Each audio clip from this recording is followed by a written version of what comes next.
Friends, आज एक नए चैप्टर को डिस्कस करेंगे जिसका नेम है reproductive health. Reproductive health WHO के अनुसार, वर्ल्ड हेल्थ ऑर्गेनाइजेशन के अनुसार जनन के सभी पहलुओं जैसे शारीरिक, मानसिक, भावनात्मक, व्यवहारगत व सामाजिक आदि की पूर्ण सकुशलता को बताता है।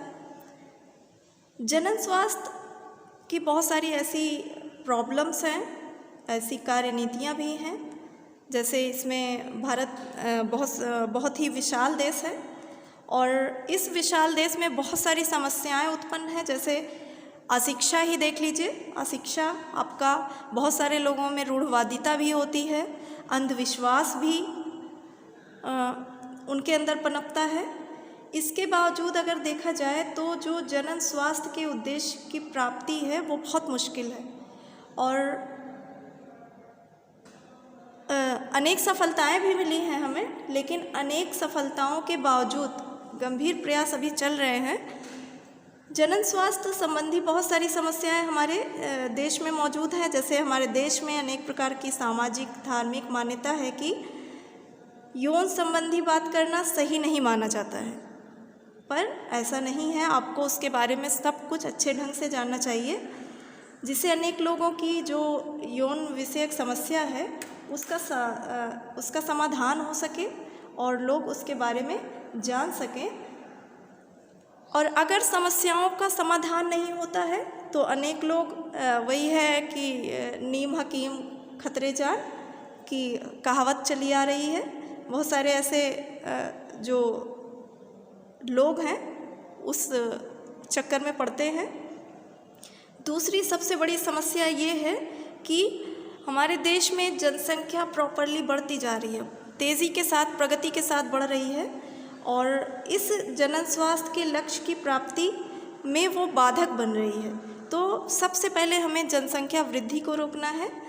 बहुत पहले जब आज़ादी के 4 साल के बाद ही इंदिरा गांधी ने एक फैमिली प्लानिंग चलाया था, जिसमें हमारे दो कार्यक्रम चलाया था और इस कार्यक्रम के तहत इस कार्यक्रम के तहत ताकि सभी जो माता पिता हैं वो ये समझें कि हमारे 2 बच्चे ही रहना चाहिए और 2 बच्चे अगर रहते हैं तो उनकी शिक्षा, उनके लिए कपड़े, उनके लिए आवास, उनकी शिक्षा को प्रॉपरली आप रख सकते हैं, अच्छे ढंग से उनको व्यवस्थित रख सकते हैं। अपने बच्चों को समय समय पर अच्छे कार्यक्रम में भी आप उनको अवगत करा सकते हैं। इसके अलावा देखा जाता है कि जो परिवार नियोजन कार्यक्रम था, वो परिवार नियोजन कार्यक्रम, भारत में परिवार नियोजन का जो कार्यक्रम था वो 1951 ईस्वी में चलाया गया था और इसका सबसे बड़ा प्रयास था कि जो जनन स्वास्थ्य के लक्ष्य हैं उसकी प्राप्ति हो सके। इस कार्यक्रम को प्रारंभ कर भारत जो था वो विश्व का पहला ऐसा देश बन गया था जिसने राष्ट्रीय स्तर पर संपूर्ण जनन स्वास्थ्य लक्ष्य को प्राप्त करने के लिए स्वतंत्रता प्राप्ति के 4 साल बाद ही कार्यक्रम का प्रारंभ किया। इसका प्रतीक उल्टा त्रिकोण माना जाता है। बाद में यानी कि 1977-78 ईस्वी में परिवार नियोजन का नाम बदल दिया गया और परिवार कल्याण कार्यक्रम यानी कि फैमिली वेलफेयर प्रोग्राम कर दिया गया। दूसरा जो आपका था परिवार नियोजन कार्यक्रम में, वो सरकारी स्तर पर बहुत सारे ऐसे कार्यक्रम चलाए गए जनन स्वास्थ्य से संबंधित जिसके लक्ष्य की प्राप्ति हो सकती थी। जैसे राष्ट्रीय जनसंख्या नीति बनाई गई, टीकाकरण, एक व्यापक प्रतिरक्षण टीकाकरण यानी कि टीकाकरण कार्यक्रम चलाया गया, नेशनल रूरल हेल्थ मिशन की स्थापना की गई और जनन एवं बाल स्वास्थ्य सेवा कार्यक्रम चलाया गया। आप देखिए जो ये सबसे पहला जो प्रोग्राम चलाया गया था वो था परिवार नियोजन। आइए देखें।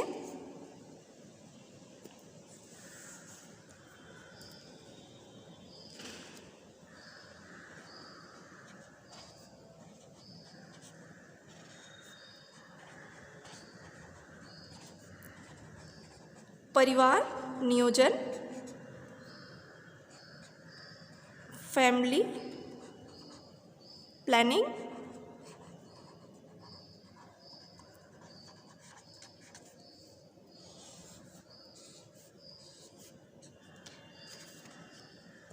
परिवार नियोजन इसलिए चलाया गया था ताकि जो अगर परिवार नियोजित होगा तो सारी समस्याएं धीरे धीरे अपने आप खत्म हो जाएंगी और उन समस्याओं से हम बच सकेंगे। तो परिवार नियोजन में हमने अभी बताया है कि हमारे दो कार्यक्रम चलाया गया था और इससे काफ़ी हद तक काफ़ी लोगों में जो शिक्षित वर्ग थे उनमें जागरूकता आई और अभी भी है जागरूकता, पर अशिक्षा इतनी ज़्यादा है कि ये जागरूकता चल नहीं पाई और हमारी जनसंख्या जो है आज़ादी के समय ये संख्या 35 करोड़ थी। आज़ादी के समय जो भारत की जनसंख्या थी वो 35 करोड़ थी, लगभग 35 करोड़ थी। और जब 2011 की जनगणना हुई तो वो जनसंख्या बढ़कर 121 करोड़ हो गई, 121 करोड़। और अगर इसी प्रकार से चलता रहा तो ये जनसंख्या इसकी डबल तिबल होने वाली है आगे चलकर। तो इसी को हमें रोकना है और सभी वर्गों के लोगों को शिक्षित करना है, चाहे वो अशिक्षा से ग्रसित हो, चाहे वो किसी ऐसे कुविचारों से ग्रसित हो, तो उनके बारे में उनको अवगत कराना बहुत ज़रूरी है। परिवार नियोजन के लिए एक मुहिम चलाई गई, आयु का निर्धारण किया गया कि जो विवाह होगा वो पुरुषों के विवाह की आयु जो थी वो 21 साल बनाई गई और जो स्त्रियों की विवाह की आयु थी वो 18 साल थी, ताकि वो उनमें मैच्योरिटी आ जाए और वो सारी चीज़ों को जान ले। तो इस प्रकार से ये सारे कारण यहाँ पर परिवार नियोजन के लिए उत्तरदायी थे। कुछ दंपति ऐसे हैं जो चाहते भी नहीं हैं पर संतान उत्पन्न हो जाती है, तो उसको रोकने के लिए, गर्भ को रोकने के लिए बहुत सारी विधियों के द्वारा उनमें रोक की जा सकती है। जैसे एक होता है गर्भ निरोधक, इसी के तहत एक आता है गर्भ निरोधक।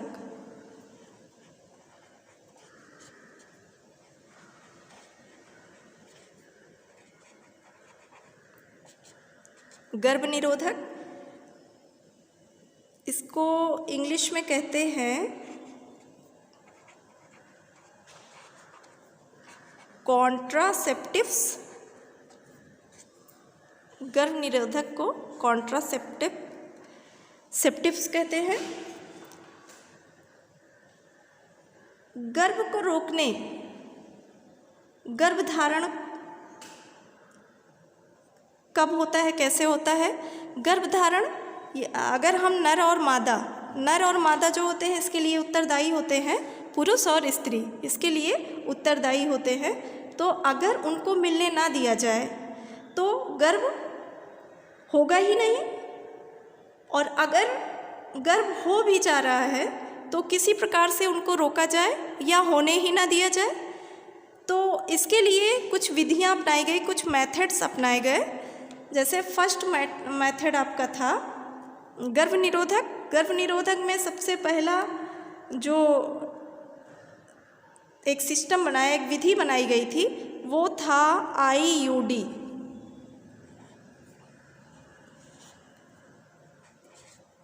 IUD इसका फुल फॉर्म होता है इंट्रा यूट्राइन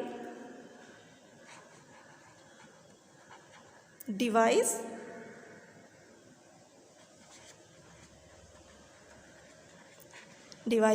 इंट्रा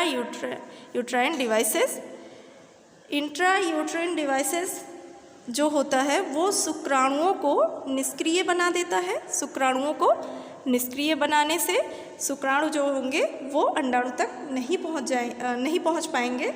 तो जो इस विधि द्वारा शुक्राणुओं को निष्क्रिय कर दिया जाता है, जैसे इसके एग्जाम्पल्स हैं कुछ। IUD जो होता है वो कॉपर आयन रिलीज करता है, कॉपर आयन रिलीज करेगा। और जब कॉपर आयन रिलीज करेगा, कॉपर आयन या आप कह सकते हैं तांबा मोचक, इसको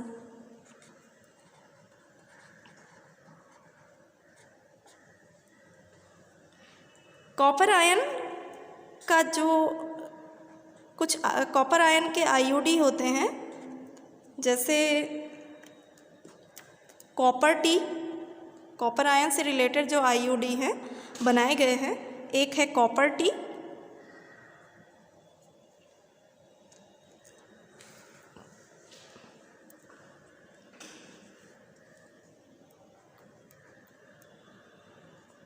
copper T, copper 7,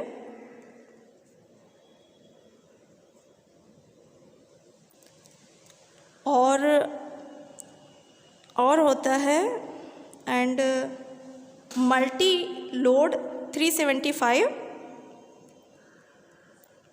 multi load 375। ये कॉपर आयन आईओडी बनाए गए हैं जिसके द्वारा गर्भ को रोका जा सकता है। किस प्रकार से रोका जा सकता है?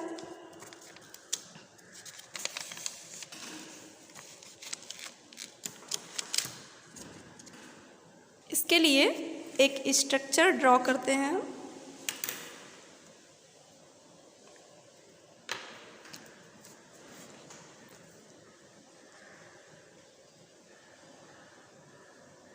मादा जननांग बनाते हैं।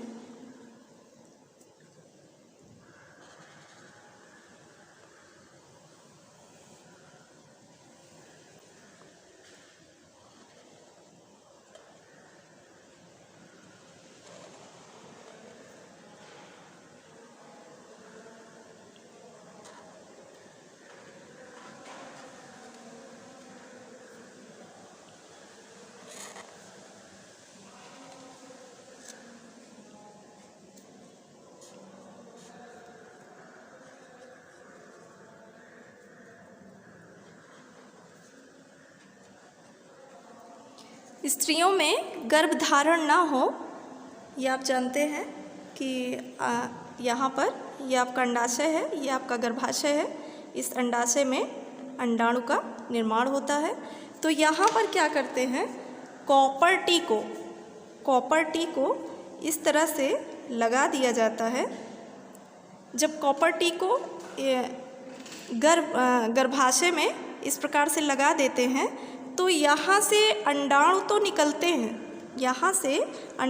निकलते हैं, पर जो शुक्राणु होता है, शुक्राणु जैसे ही इस गर्भाशय में पहुँचता है और गर्भाशय में पहुँच करके जब ये कॉपर टी के पास पहुँचा है तो कॉपर टी से कॉपर आयन रिलीज़ होता है। यहाँ से कॉपर आयन रिलीज़ होता है और रिलीज़ होता है तो ये क्या करता है, शुक्राणुओं को निष्क्रिय बना देता है और गर्भधारण स्त्रियों में नहीं हो पाता है। तो इस प्रकार से इस आईओडी का उपयोग गर्भ रोकने में किया जाता है, गर्भ निरोधक के रूप में किया जाता है और परिवार नियोजन के प्रति इसे सहज बनाया जाता है। तो कॉपर आयन में 3 आपके जो कॉपर आयन में 3 एग्जाम्पल जो कॉपर टी, कॉपर 7 और मल्टी लोडेड 375, ये महत्वपूर्ण एग्जाम्पल्स हैं आपके जो आपके सिलेबस में है। तो 3 को आप अच्छे ढंग से याद कर लीजिएगा। एक आपका है कॉपर टी, कॉपर 7 और मल्टी लोड 375। ये कौन से हैं? कॉपर आयन आईओडी है, जो जिससे कॉपर आयन आईओडी आपके माने जाते हैं। दूसरा आपका होता है हार्मोन रिलीजिंग आईओडी। सेकंड जो आपका गर्भ निरोधक उपचार है वो है, एक आपका था कॉपर आयन आईओडी था, कॉपर आयन आईओडी। दूसरा है हार्मोन, एक आईओडी जो होता है इंट्रा यूट्रिन डिवाइस, वो हार्मोन रिलीज करता है।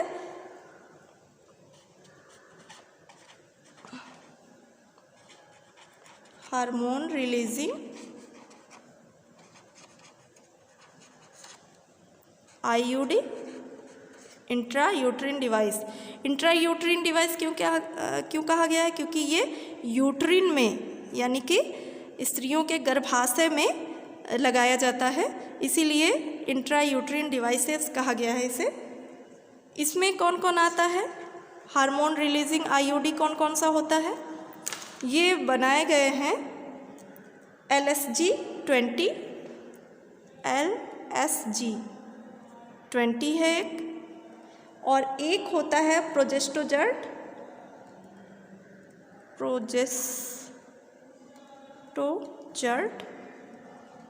ये दो ऐसे इंट्रा यूट्रिन डिवाइसेस हैं जो हार्मोन रिलीज़ करते हैं। और जब हार्मोन रिलीज़ करते हैं तो इनकी जो दीवारें होती हैं, यानी कि गर्भाशय की जो दीवारें होती हैं, वो उसको अनस्यूटेबल बना देता है, और भ्रूण बन भी जाए तो इसकी दीवार इसका अंतररोपण नहीं होने देती है, यानी कि जो भ्रूण होता है वो इस दीवार पर अंतररोपित नहीं हो पाता है। किसके कारण? हार्मोन रिलीजिंग आईयूडी के कारण, यानी कि LSG-20 का यूज़ किया जाता है इसके लिए, और प्रोजेस्टोजर्ट का यूज़ किया जाता है हार्मोन रिलीजिंग आईयूडी के लिए। इससे क्या होंगे, जो गर्भाशय की दीवार है वो ये क्या करेगा, इसको अनस्यूटेबल बना देगा। तो अगर भ्रूण मान लिया शुक्राणु और अंडाणु मिल भी गए हैं, उनमें निषेचन हो गया है और भ्रूण का निर्माण हो गया है, तो ये जो गर्भाशय की दीवारें हैं उनको ये क्या करेंगी, इसकी दीवार पर अंतररोपित नहीं हो देंगी, प्रत्यारोपित नहीं होने देंगी। इसकी दूसरी विधि है शैल क्रियात्मक विधि, या शैल चिकित्सकीय विधि कहते हैं उसे। शैल क्रियात्मक विधि, सर्जिकल मेथड्स कहते हैं इसे।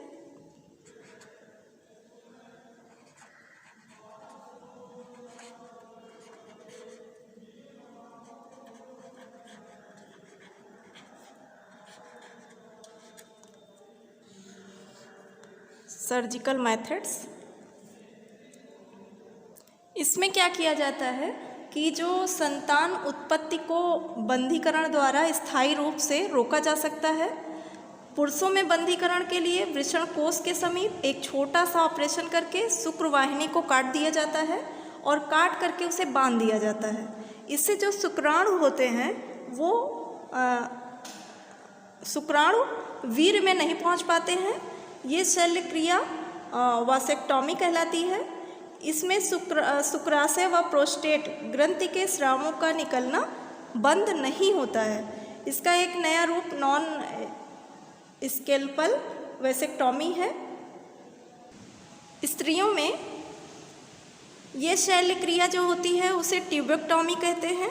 इसमें स्त्रियों की जो फैलोपियन नलिकाएं होती हैं उसको काट करके बांध देते हैं, जिसके कारण अंडाणुओं का निर्माण तो होता रहता है और जो मासिक चक्र होता है, मासिक धर्म होता है, यानी कि आर्तव चक्र होता है, वो सामान्य रूप से चलता रहता है। परंतु अंडाणु जो होते हैं वो फैलोपियन नलिका से आगे नहीं पहुंच पाते हैं। तो इस प्रकार से शल्य क्रियात्मक विधि से एक अच्छी विधि है कि इससे गर्भधारण नहीं होगा और जनसंख्या भी ज़्यादा नहीं होगी। तो लोगों को इसके लिए जागरूक करना पड़ेगा, क्योंकि बहुत सारे लोग कहते हैं कि ये सारे चीज़ें अच्छी नहीं होती हैं या इनको नहीं करवाना चाहिए, तो उनमें अंधविश्वास है और जागरूकता नहीं है। तो इस जागरूकता को लाने की ज़रूरत है। तो देखिए बेटा किस प्रकार से शल्य क्रियात्मक विधि को किया जाता है। एक वृषण का स्ट्रक्चर यहाँ पे बनाते हैं हम।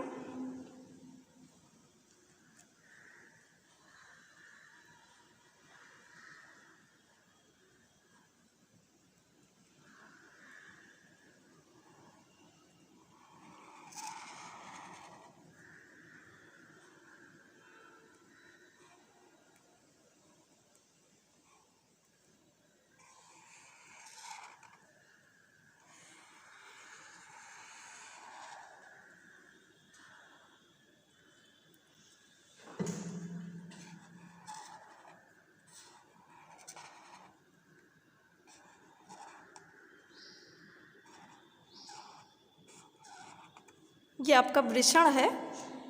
पुरुषों में वृषण पाया जाता है, आप सभी जानते हैं। तो यहाँ क्या होता है कि ये जो वास डिफरेंस है इसकी,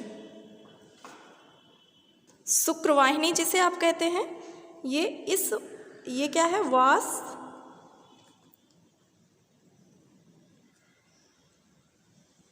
डिफरेंस। इस वास शुक्रवाहिनी को इस विधि में, शैल चिकित्सीय विधि में, इस वास डिफरेंस को इस तरह से काट दिया जाता है। ये कंप्लीट रहती है, इस तरह से काट करके इसको बांध दिया जाता है।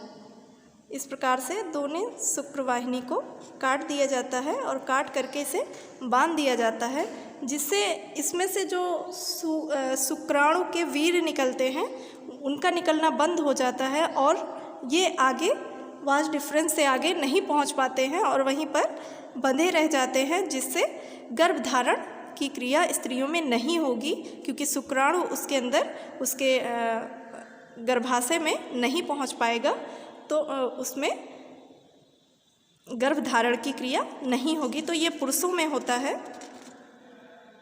स्त्रियों में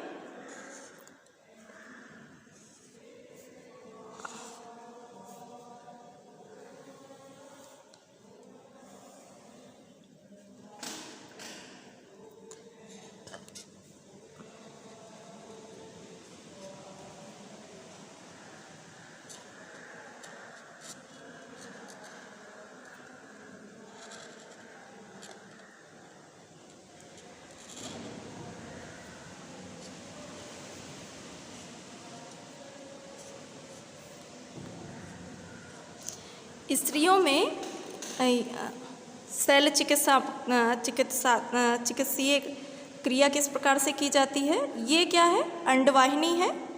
अंडवाहिनी यानी कि फैलोपियन ट्यूब। इस फैलोपियन ट्यूब को यहाँ से काट दिया जाता है, इस प्रकार से ऐसे बीच से इसे काट दिया जाता है और काट करके इस तरह से यहाँ से इसको काट दिया गया और काट करके इसको बांध दिया जाता है। दोनों तरफ ऐसे क्रिया की जाती है, इस तरह से काट दिया जाता है, ये बीच से कट गया और काट करके इस तरह से इसकी अंडवाहिनी को या फैलोपियन ट्यूब कह सकते हैं, इसको बांध दिया जाता है, जिसके कारण यहाँ अंडाणु तो बनते हैं। अंडाणु क्या होता है, यहाँ बनता रहता है, पर ये अंडाणु फिर आगे नहीं पहुंच पाते और शुक्राणुओं से, जो शुक्राणु गर्भाशय से होते हुए अंडवाहिनी में एम्पुलरी इस्थमस जंक्शन पर पहुंचते हैं, वो नहीं पहुंच पाते और अंडाणु से मिल नहीं पाते हैं, जिसके कारण भ्रूण नहीं बन पाता और भ्रूण नहीं बन पाता और जनसंख्या में जो वृद्धि हो रही है वो रुक जाती है। तो इस प्रकार से शैल क्रियात्मक विधियों को अपनाया जाता है। एक और विधि अपनाई जाती है इस प्रकार से, ताकि जो गर्भ रुक जाता है स्त्रियों में, अगर रुक भी जाए तो उसका समापन करके उसे नियंत्रित किया जा सकता है। तो इसके लिए किस प्रकार से कौन से समय उसको करना चाहिए, तो आइए देखते हैं सगर्भता का चिकित्सीय समापन।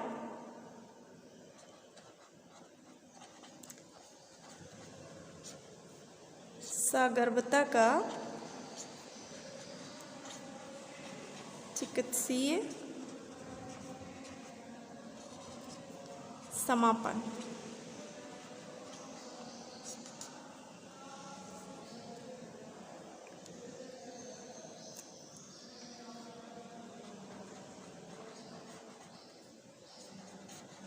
मेडिकल टर्मिनेशन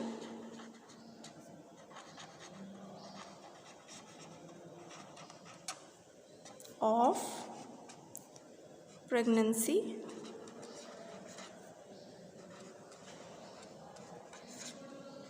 इसको शॉर्टकट में MTP भी कहते हैं कि MTP करवाना है। बहुत सारे लोगों को शायद आपने सुना भी हो कि MTP करवाई है इन्होंने, सगर्भता का चिकित्सीय समापन करवा दिया। जो गर्भ आपके यूट्रस में आ करके ठहर गया है उसको समाप्त करना ही सगर्भता का चिकित्सीय समापन कहलाता है। या इसे आप नाम देते हैं, एक और नाम दिया जाता है, सुना होगा कि गर्भपात इन्होंने करवाया है, एब्जॉर्प्शन कहते हैं इसको, या इसे गर्भपात कहेंगे।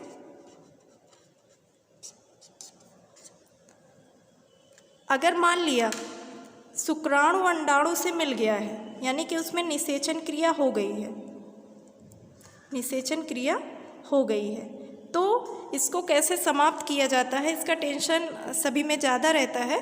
तो गर्भपात के द्वारा निषेचन के समय, जब निषेचन हो जाए उस समय से लेकर के 12 सप्ताह के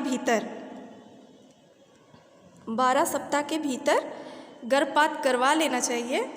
और इसी निषेचन से 12 सप्ताह के भीतर जो गर्भपात करवाया जाता है वो सुरक्षित माना जाता है। और अगर 12 सप्ताह के बाद इस तरह का गर्भपात आप करवाते हैं तो वो सुरक्षित नहीं माना जाता है, बल्कि यह बहुत खतरनाक हो जाता है। और इसमें क्या किया जाता है कि निषेचन के बाद जो उसमें भ्रूण बन जाता है उसको वैक्यूम के द्वारा आसानी से बाहर खींच लिया जाता है, तो ये कहलाता है सगर्भता का चिकित्सीय समापन।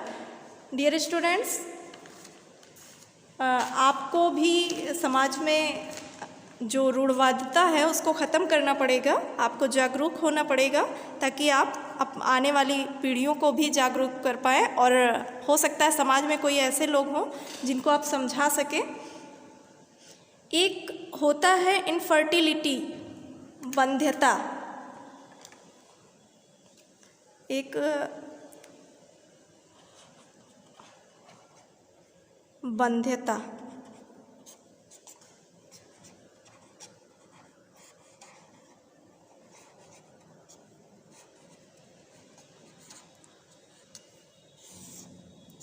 बहुत सारे ऐसे दंपतियों को आपने देखा होगा जो गर्भ धारण नहीं कर पाती हैं, क्योंकि उनमें कुछ न कुछ कमियां होती हैं जिसके कारण वो गर्भ को धारण नहीं कर पाती और संतान उत्पन्न नहीं कर पाती हैं, तो उसे कहते हैं बांध दंपति। तो उनके लिए भी बहुत सारी ऐसी टेक्निक चलाई गई है। तो उस टेक्निक में एक टेक्निक है सहायक जनन प्रौद्योगिकी। इसके माध्यम से अगर किसी भी स्त्री में अंडाणु बन रहे हैं पर उनकी फैलोपियन ट्यूब जो है वो ख़राब हो गई है, तो क्या किया जाता है, अंडाशय से अंडाणु को इंजेक्शन के द्वारा खींच लिया जाता है और खींच करके उन्हें आगे फैलोपियन ट्यूब में जहाँ ख़राब नहीं है वहाँ छोड़ दिया जाता है, या फिर उस अंडाणु को इंजेक्शन के थ्रू निकाल करके पुरुष के शुक्राणु से उसको इन विट्रो कंडीशन में उसको ले जा करके इन विट्रो फर्टिलाइजेशन उनका करवाया जाता है।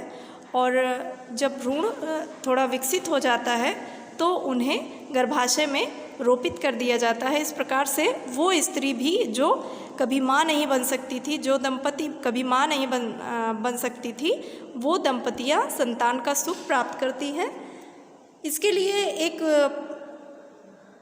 परखनली शिशु की भी टेक्निक बनाई गई है। इसके द्वारा परखनली शिशु के द्वारा बहुत सारी स्त्रियां जो होती हैं वो संतान प्राप्त कर सकती हैं, बहुत सारे दंपति जो होते हैं वो संतान को प्राप्त कर सकते हैं, क्योंकि साइंस बहुत आगे, टेक्नोलॉजी बहुत आगे जा रही है। तो इस टॉपिक को हम अगले लेक्चर में आपको प्रोवाइड करेंगे।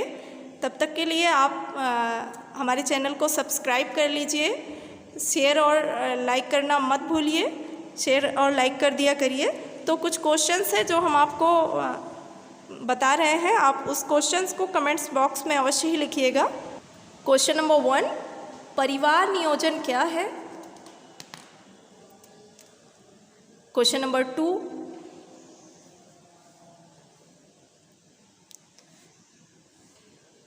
दो ऐसे इंट्रायूट्रिन डिवाइसेस के नाम लिखिए जो कॉपर आयन रिलीज करते हैं। 2 एग्जाम्पल उसके देने हैं।